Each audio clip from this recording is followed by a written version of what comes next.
Okay. Hello. Welcome to this interview where I'm Samarth PB from Hi, RV Saksham Prasad. And I Saksham Sehgal. from Good RV evening. College of Engineering. Interview Vidya M Hiremat from Infosys, who works at the role of delivery manager there. So, Hello. if you would like to introduce yourself. Yeah, sure. So, thank you for giving me this opportunity, firstly, and I consider it my pleasure to, do this.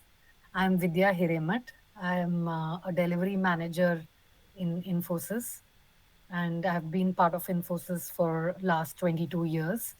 And prior to Infosys, I was in a startup company for 1.5 years. So it's been a long journey with Infosys. I joined as a developer, senior developer, and from there on, it was no looking back. From developer, I became a technology analyst. Then I became a lead. I became a project manager, senior project manager, group project manager, lead consultant, and then delivery manager. So I played various roles throughout my journey in Infosys, from developer to lead, and even I got a chance to work in some, unique projects. I would say I was part of some technical excellence group for a while, and then I was part of pre-sales part of the work also. So did a bit of consulting work, so kind of mixed bag of things. So right now I am leading a large account in Infosys. So as a delivery manager, it involves um, interacting with client and managing multiple portfolios of projects across various lines of business, and manage teams at both offshore and on site. My on site are teams in US. So it's a healthcare organization. So it's an interesting one. Yeah. A So that pleasure. was me. A pleasure to have you with us today, and thank you for sharing your time with us and doing this interview so that we can learn more about the management involved in companies and what those job roles entail and learn from them. Sure. Sure. Thank you. So, just to start things off light, I will be starting with some personal questions. Hmm. So, can you tell me about what inspired you to pursue a career in this field? Yeah. So in the early 90s, India was at the forefront of software engineering disruption. So I was in my, college, and we used to hear a lot about software engineering, companies coming up, startups coming up. So it was a brand new industrial wave, the software engineering, and it was a major draw, a major attraction. So I'd even read about Infosys, how it is one of the first companies to, appear on Nasdaq. So all that inspired me, and I started thinking, if I pick up engineering, it will be in computer science engineering. And that's how I picked up this field. And then, yeah, once I joined that startup company, it opened up new avenues, new learnings. One thing led to another. So I ended up in Infosys. But inspiration has been that, looking around me, the disruption that was happening, and India being at that forefront of that wave, I would say. A lot of things were happening in the early 90s, late 90s, and 2000. There was a major boom in information technology and internet. All that helped. Okay, great. So, can you share a bit of your educational background that led you to this role today? Yeah. So I studied Bachelor of Engineering in Computer Science in Hubli, which also incidentally happens to be the place where Sudha Murthy did her engineering in electrical engineering. So it has that connection with Infosys as well. And here I did computer science engineering as my major branch. And post engineering, I didn't do any formal, I have not done any post graduation per se.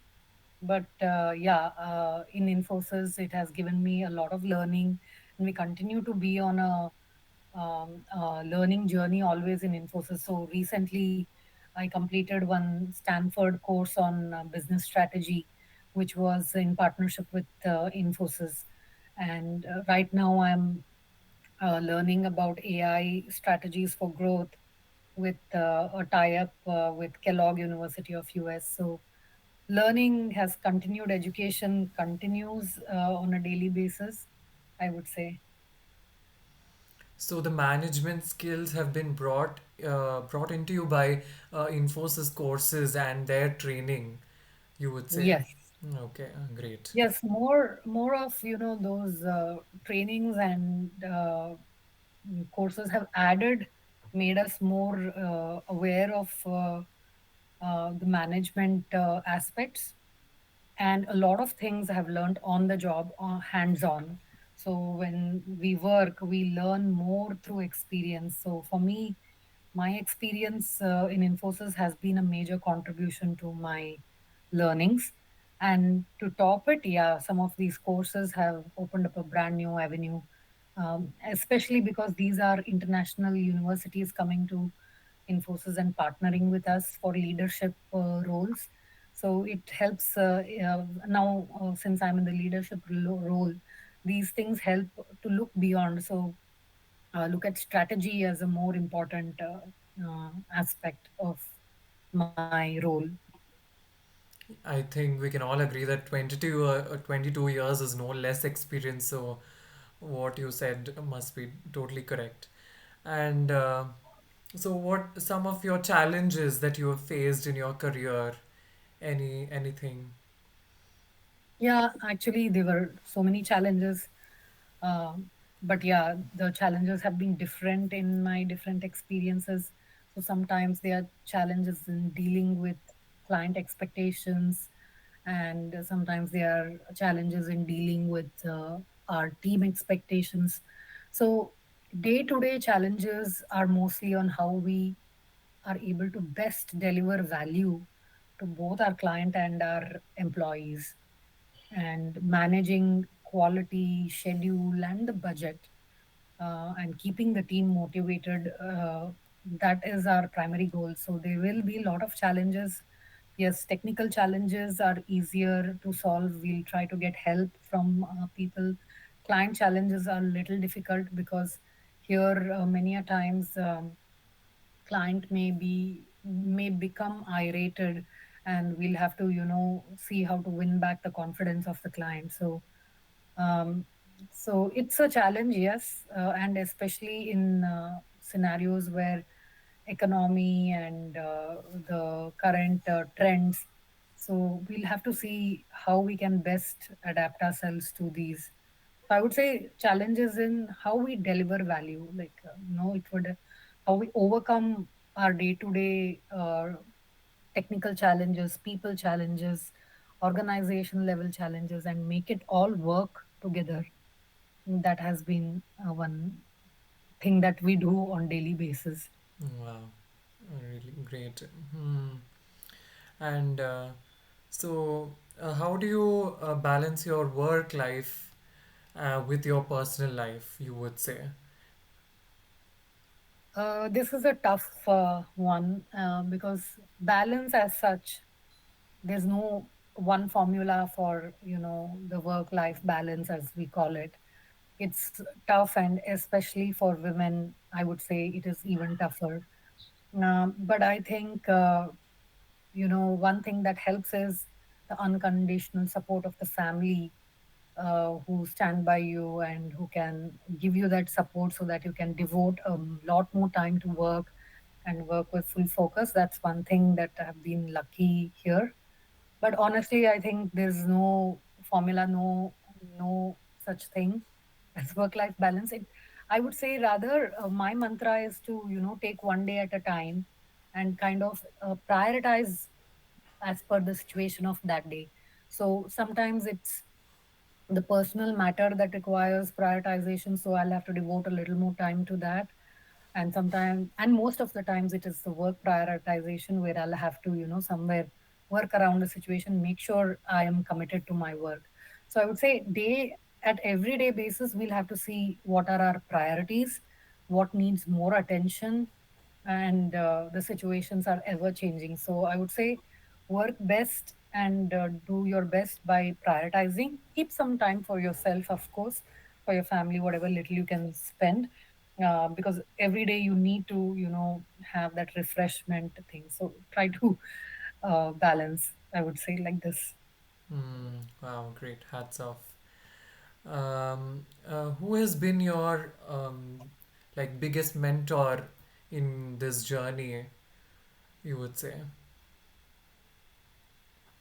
Actually, at work, I really think my managers, from the fact that I have spent 22 years in Infosys, that is, and with the same unit, that in a way is an advantage, because we all know the managers we have worked around different projects. So I know the managers, they know me, and they have been, some of my early managers and managers whom I worked with, the leaders that I worked with, they really guided me, mentored me what I should do next. And some of the big breaks I got was thanks to their confidence in me, and how they helped me.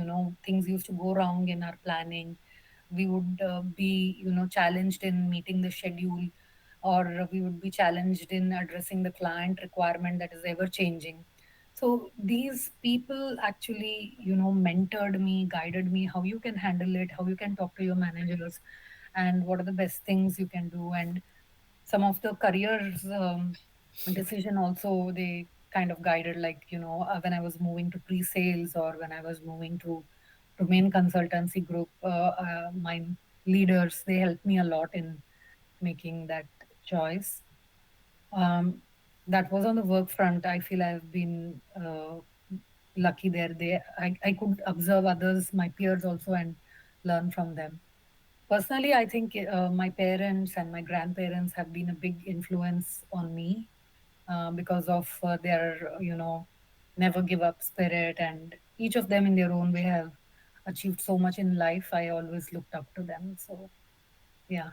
I think people we work with daily definitely add something better onto us. Yes. Yes, yeah. Mm, I think that's an important thing. You should always have the mindset to look, learn, and observe from the surrounding. What are the people that you have? Even in your college, you may be emulating your seniors or your professors. There's always something to pick up from every individual that you meet. definitely, definitely. So, um, uh, can you share a moment of success that you have, something more memorable in your career, which you remember and cherish to this day even? Yeah, I think one one thing was very close to my heart. Was some 8-10 years ago, there was this whole competition on innovation in the projects. So our CEO had said that each of you should come up with innovative ideas for your project that can add more revenue to the project. So you'll have to think from the client perspective.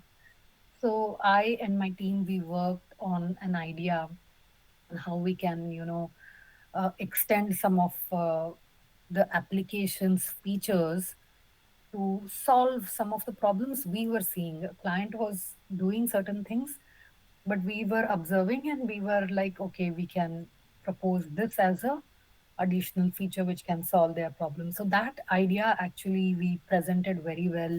I worked with my managers, I worked with my team, we polished it, presented it multiple times, and then it got chosen as one of the best. case studies, and I was given an opportunity to present it in front of our then CEO Vishal Sikka, and that was a very special moment. And he particularly liked it very much. And post that also, they announced a reward for that case study. So that I really feel was a memorable one and very inspiring, motivating also for us to go after it and achieve it. Wow, great. Very inspirational indeed. I mean, the CEO acknowledging your project and truly. What advice would you give for someone starting out in your industry or someone pursuing a career in management? Uh, Sure. See, I think one of the key things is building a strong capability and skill set. You, all of you are um, software engineers in the making, right? So one of the key things is, and in software engineering, as you are aware, there are hundreds of languages, hundreds of tools that are available, so many things that you can learn and do. Okay, but what I want to advise is, if anything, build a strong expertise in one or two of these technologies and go in depth in it, in depth as well as the complementing surrounding technology and domain language. So you should know one technology, one or two technologies thoroughly. You should be an expert in it, and you should also learn one domain. Domain, as in, if you are working in a banking software, then you should know all the processes that are involved in the banking. If it is insurance, then what goes into an insurance. So, technical knowledge complemented with your domain knowledge, and as you learn the processes, you learn the processes as well, but have a broad knowledge, but have expertise in one or two things that will distinguish you from the crowd. And in our software engineering, we call this as the T skills. Like, T skills is, this one is your expertise and this one is your broad experience. So you should be jack of all trades but master of one or two in this case. So that is my advice to anybody starting out. Hone your skills and keep reskilling yourself also, because in software engineering, that is another thing. It's an ever changing scenario, emerging technologies as they come out. One needs to adapt and learn new things. So right now it's very much a digital world. So as you are graduating itself, you should be aware of artificial intelligence, Gen AI, the cloud aspects. What is cloud? How do you host applications in cloud? So AI cloud is an absolute must. And all this, how you can apply to a customer in your day-to-day work, that is also important. So technologies, you may know a lot of things, but how to use it, and how can you make it, convert it into a business feature, that is also important. So try to see the big picture always okay, very in terms useful of. advice. I think we'll all keep this in mind. Thank you. So for the next section where we ask you questions about the company, I think Saksham Prasad will continue. Thank Sure. you. Hi, Andrea. Hi. Can I ask you about the various managerial roles in your company and like a brief on them? Yeah, so particularly managerial roles you're asking, Yeah. right? So yeah, it begins with the project manager role. Then we have the senior project manager, group project manager. Then we have the delivery manager. So these project management role, it starts with an experience of 8 years or 10 years plus experience, or how the person copes. Some of them show leadership qualities very early in their growth career also. It depends. For some, it comes a little late due to their exposure and all. But these are the various typical levels. And leadership levels are beyond the delivery manager. So there is again senior delivery manager. There is a delivery partner that works closely with the client leadership. and so on and so forth. There are a lot of roles. And again, delivery manager role is there, and then there are corresponding technical manager roles also. So we have architects, principal architect, principal consultants. So it depends on the expertise. So if you are very much into technology and all, you can go for architecture stream, where you become the chief architect of applications and all. So that is more technology driven, but that said, they still need to have leadership qualities and team management, because every role that we play, eventually nobody can succeed just by doing a single person job, right? It is always a teamwork. So I would say managers play a very important role to bring the team together and to achieve as a team the common goals of the client. Nice to know. So now, what would you say about the company's mission and the vision? Infosys has this mission carved out very clearly for us. So it's a nice tag that we have, if you would have seen in some of the Infosys ads or anything. So Infosys Navigate Your Next. So Navigate Your Next is the mission statement. Actually, what it means is that we want to, our goal, our mission is to amplify the human potential across people, communities, and business. That's what we say. So when we say amplify human potential, it is we amplify our capabilities with the digital augmentation. So humans are capable, but when you augment it with something like artificial intelligence or the machine learning, or augment it with various other automation tools, we want to deliver to people, communities, and business. So that's our goal. Navigate Your Next is also one more thing is what Infosys goal, what we mean by that mission further is that we not only solve today's business problems, but we anticipate the future emerging challenges for our client and help them to be prepared for that tomorrow, right? So our Navigate Your Next, that navigate word is because we want to steer our clients towards their digital goals. So we want to be like the captain of their ship, taking them towards their digital transformation goal, to achieve, to solve their business problems, as well as to prepare them for unseen future problems as well. So a solution should be scalable, is what we keep saying, because we may solve today's problem, but every 2 years there is some disruption happening, right?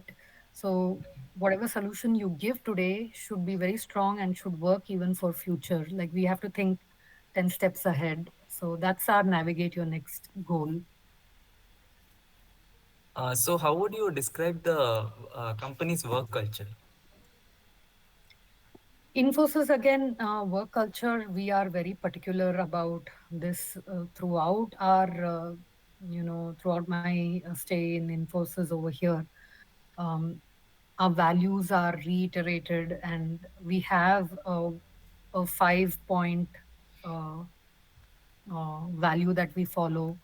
One is, we call it the C life. C stands for client value, L stands for leadership by example, I stands for integrity, and F stands for, I've forgotten. I think it is future ready or something. So, Okay. yeah, let me see. Give me a moment. So, C life, and then E stands for employee value. So, it's like, oh, sorry, F stands for fairness. Yeah. Okay. So fairness, because you have to be just and equal, and so we have to lead by example with integrity, with fairness. So that is our value that we have. Client value is the foremost, that we do everything with the mindset of giving the best to the client, quality work.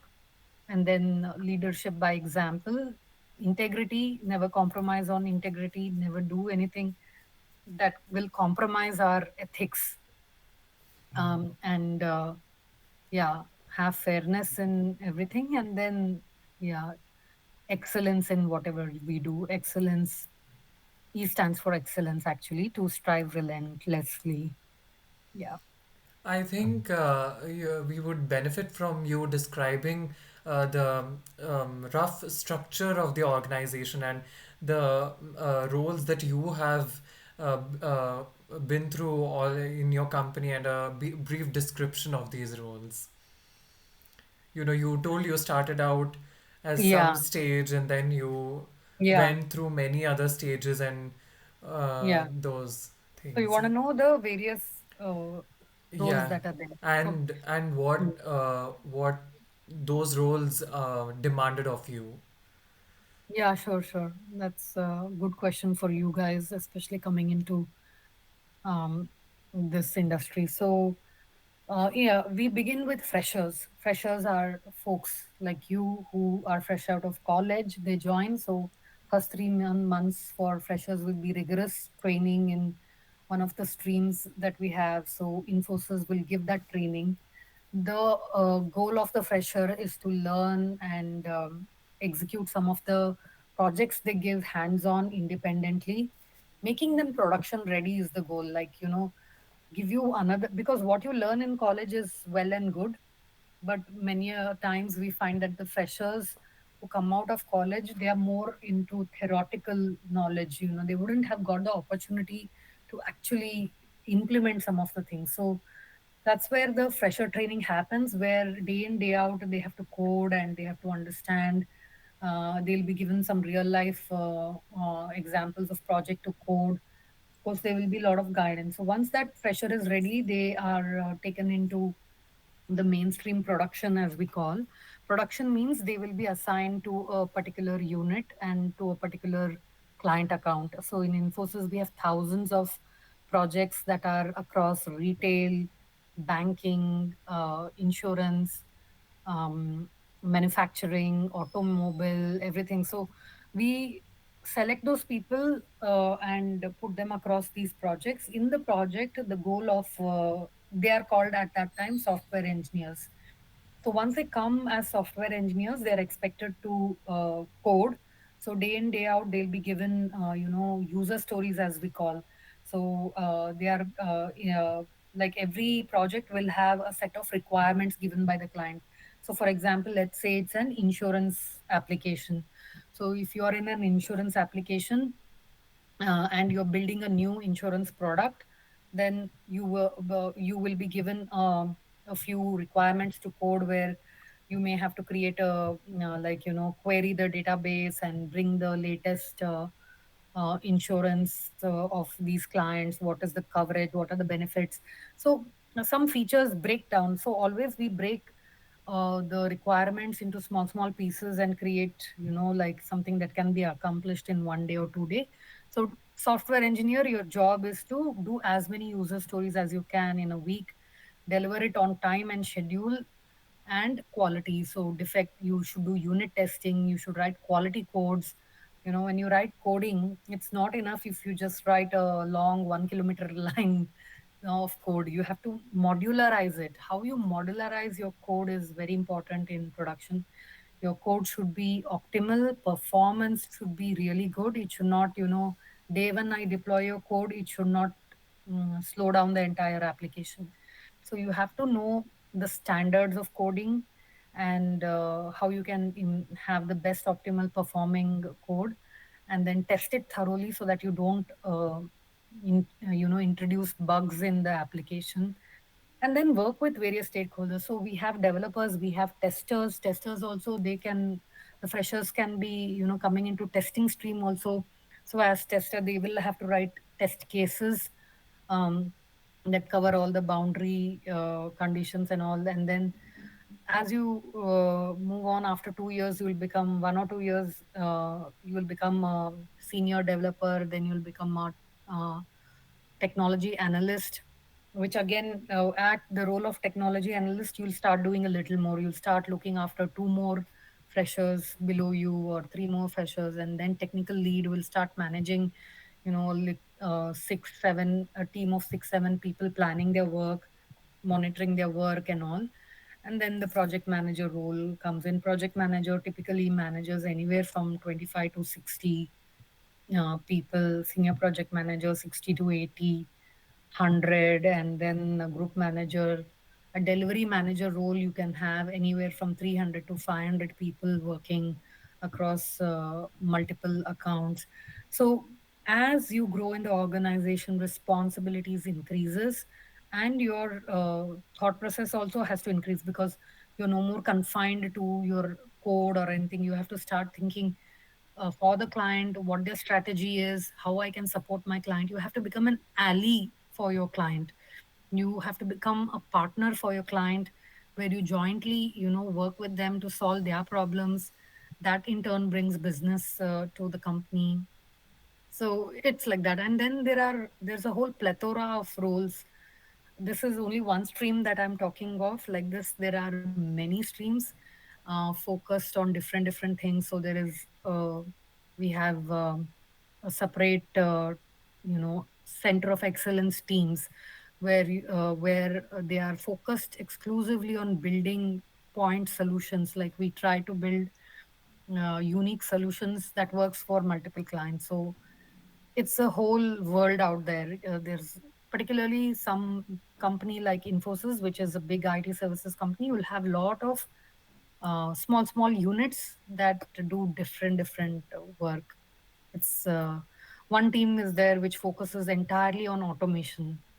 Okay, that unit, they focus only on automation, and they help others implement. And then there is one which is focused on quality.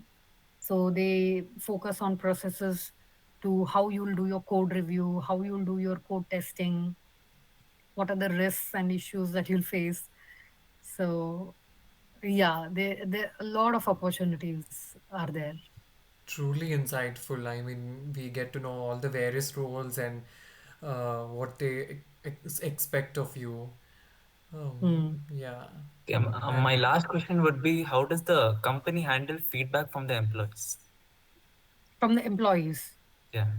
Yeah, yeah. Oh, yeah. Both, yeah, employees' feedback is very important. So, um, we collect a lot of feedback for employees. The HR makes a great job of it. So, we have something called as the Pulse Survey, which all employees are mandated to take at some point or the other. So, and that is open throughout the year. So, anybody can give feedback to anybody, and it covers some very fine points which rates the manager. So an employee can rate their managers and give feedback to the managers completely anonymously. Okay, so they don't have to worry. So the feedback of the employees is collected like this anonymously, and it is rolled up to each manager, and that becomes the score for the manager. So it's very important feedback coming from the team for their manager,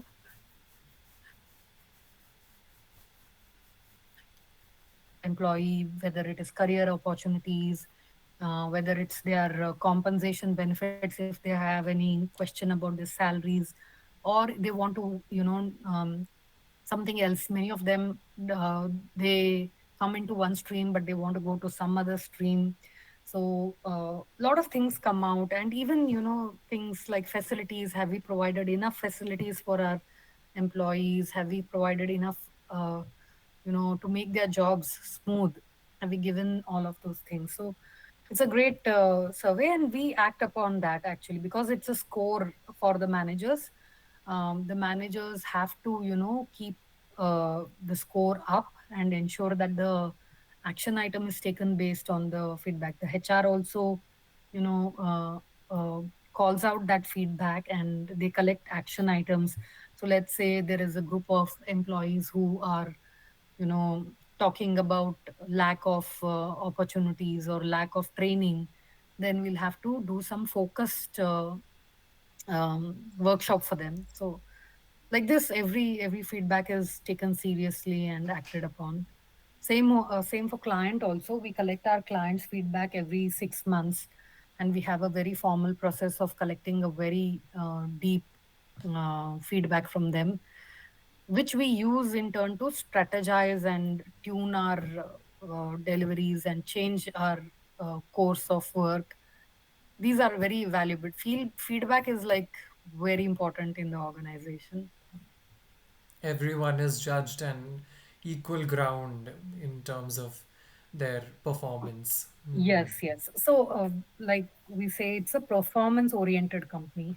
So, everybody's performance is evaluated every 6 months at least, feedback given, and we also make sure that the points are addressed in some way or the Okay, other. So, okay.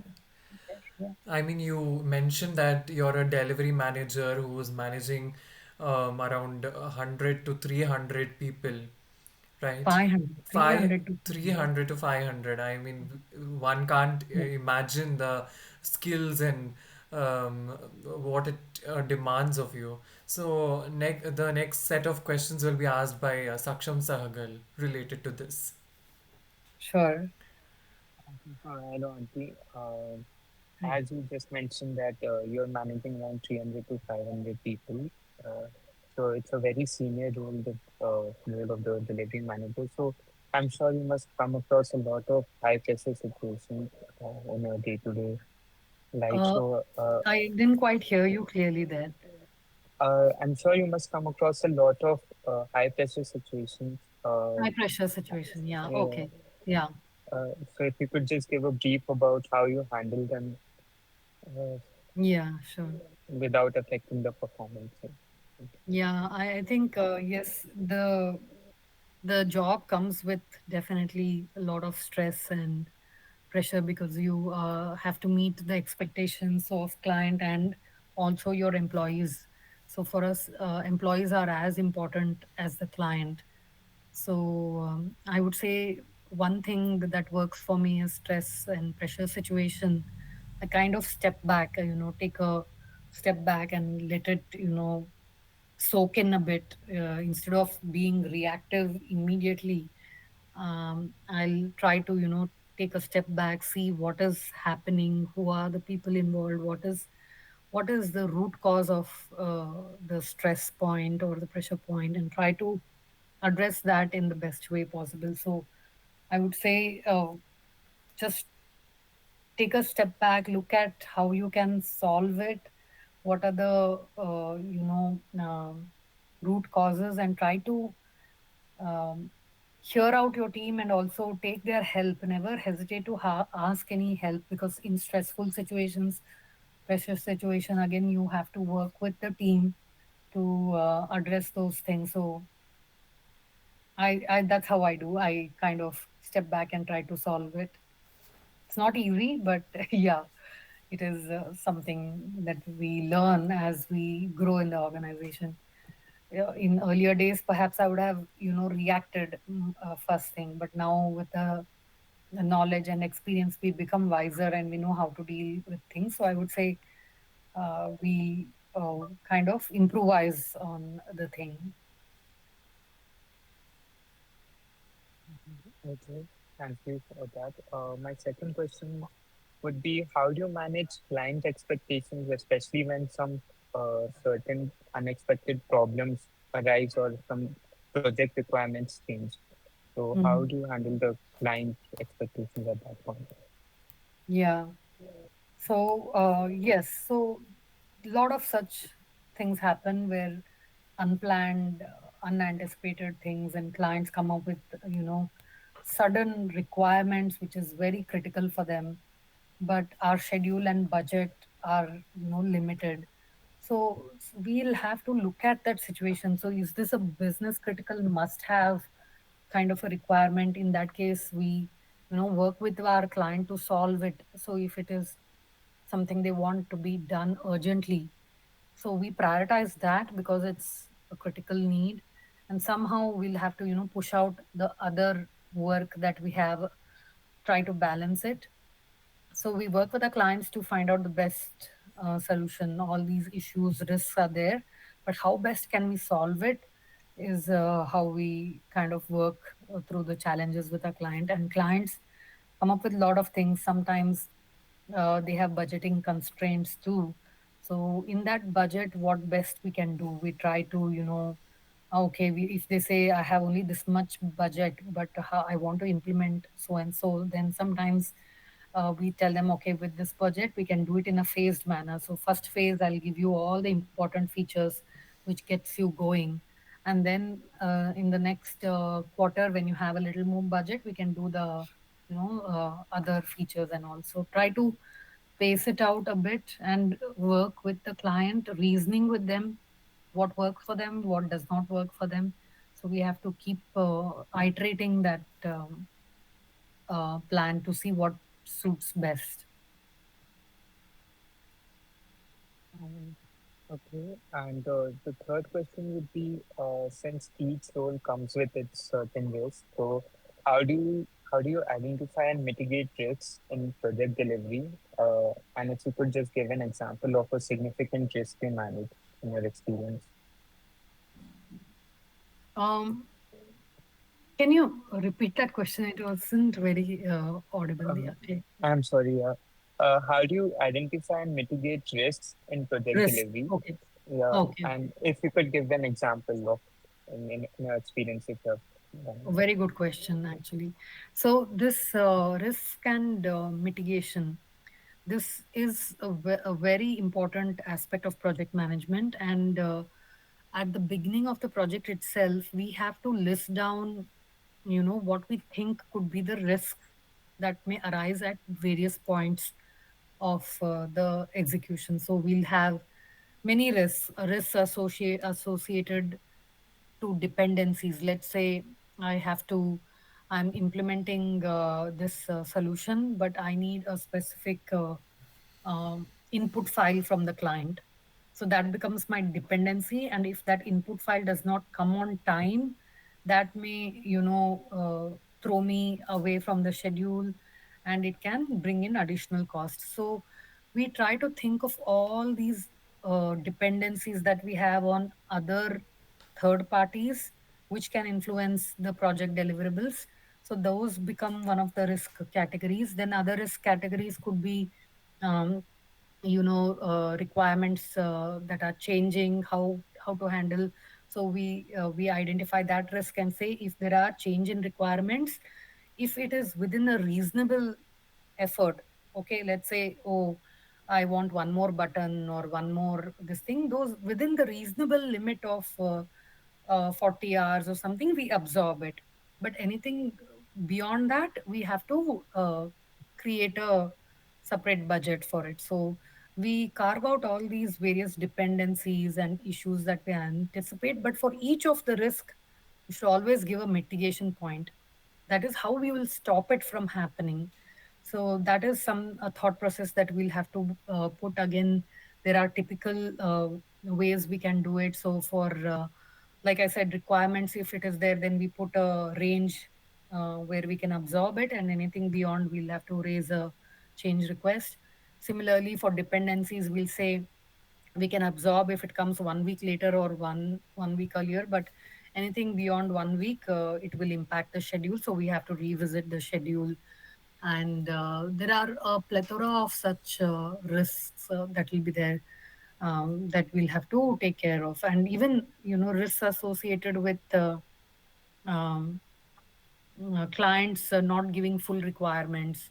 How will we do that? And also how we'll mitigate whether what we captured is the correct requirement or not. So we can do some prototyping to review with our clients. The client has to sign off on that. So we'll put a lot of um, dependencies and risks at every stage of the project and monitor it very carefully, so that as much as possible we'll avoid that risk materializing. So training is also one more way, because invariably when we start a project, the important and most important resource are the talents, the people, the developers, right? So how do we train them, how do we onboard them, and what is the risk involved if they move away, or if they resign, or if only one person has that knowledge and others don't have.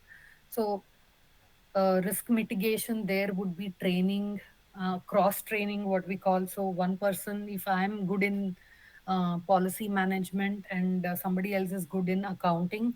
So we make them give knowledge sharing sessions so that they are also aware of other things. So knowledge sharing, knowledge management within the team is also one risk mitigation factor. Building backups, and yeah, these are the few things.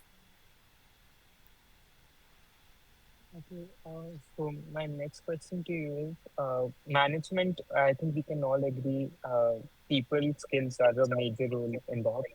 So, how do you address an underperforming team member in your team and but without it affecting the team morale? Yeah, again, a very good question. So, yes, there is always a mix of people, right? Everybody's learning levels are not the same. Everybody's situations are different. The personal background, their educational backgrounds, and their knowledge absorbing levels are also different. So we completely understand that we'll have a mix of people, and we'll observe. What we do is, if we identify a person is not performing to their fullest, okay, or if they are not able to deliver a quality code as is required for the client, so we will talk to the person, identify the areas that the person needs help in. Okay, so how can we make that person more capable, and how can we provide that support to our talent so that they can deliver. So those are the areas that we do. Some of the interventions that we have done is give them a mentor within the team. So many times we call it pair programming and all. Shadow support pair programming is where somebody is always there beside that person to kind of guide them. Oh, do this, and try to give them ideas of how to implement, and then review and correct them. And then, of course, the formal training interventions are also done, and we keep giving them the feedback how they can course correct it. So we give them a lot of opportunities to improve and to develop their own skill. And yeah, that's how we manage the performance of the team and try to bring them up to speed. Okay, I think that was it from my side. Thank you again for sharing your experience and your time with us. And Uh, just Thank you, one Mike. more question. Like, I think we can all agree that leadership is an integral part of management. They go hand in hand. Like, what skills would you say are beneficial for leadership and management in a unit or a project? Sure. I think that's also a good question because, one of the key things, people skills are very important when it comes to managerial role. One has to be very diplomatic in handling situations. It can get quickly out of hand. So a person's maturity in dealing with situations and identifying the best solution is what we look for. Leadership managers, they should have very good communication skills. They have to communicate with both clients and the employees and the other stakeholders. We'll have a lot of third parties also involved. So communication skills are very important. Assertiveness, where you talk with confidence and you bring confidence to the table. That is also very important. And a leader should lead by example, right? Always leaders should lead by example, which means they should also be good in what they do. They should know technology, they should know domain, that to instill the confidence in the people they are handling and the clients they are handling. They should also have that skills and expertise to talk to them at that level. Okay, if you get into technical details, leaders should be able to handle that as well. So I would say it is a mix of uh, techno functional knowledge, must have, then your skills, the communication skills, and assertiveness and managing team people skills. These are also important. I And think always learning and adapting. Leaders have to be on their toes all the time. You cannot fall back. You have to learn the emerging technologies, how they are going to shape the work. I think all of what you said resonates with what we are learning in our course, Principles of Management and Economics.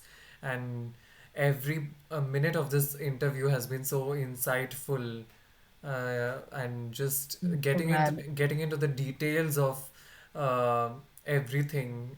Such descriptive answers you gave to our questions. I think we're all very glad and honored that you shared your time with us.